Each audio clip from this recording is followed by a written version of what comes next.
tout simplement une stratégie pour influencer les négociations?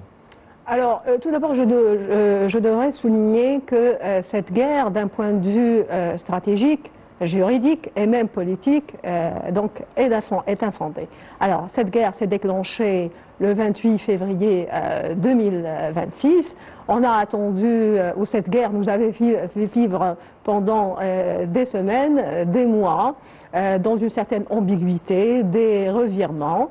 Et on a attendu le fameux moment politique. Alors c'est quoi? C'est que cette guerre se recentrerait finalement sur le conflit ou sur le détroit d'Ormuz.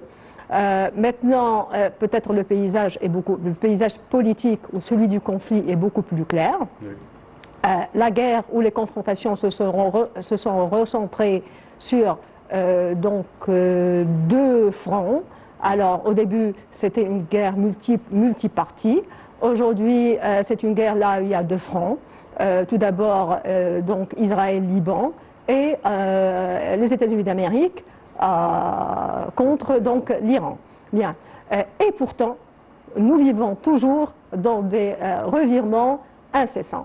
Alors, le 18 août, Trump vient de dire qu'il n'y a pas de pourparlers.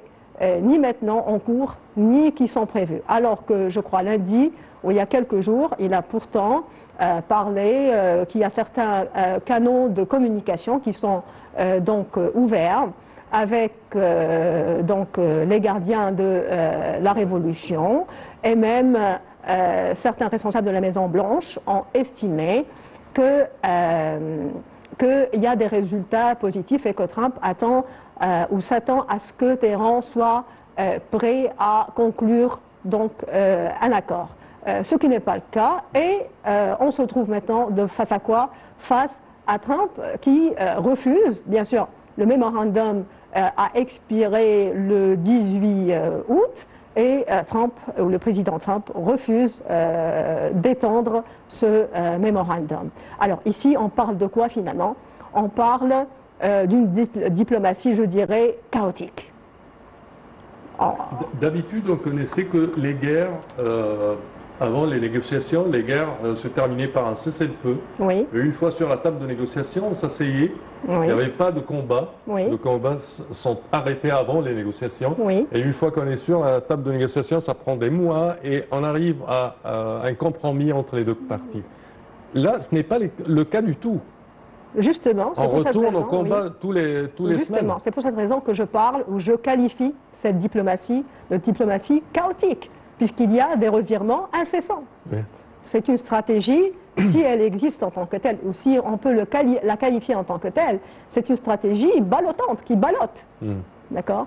Donc, on n'est pas vraiment dans l'acheminement dont vous parlez ou que vous avez évoqué. On n'est pas là. On est plutôt dans une diplomatie. Il n'y a pas de stratégie proprement dite, comme vous venez de dire, mais je qualifie la situation de chaotique ou de diplomatie chaotique. Très bien.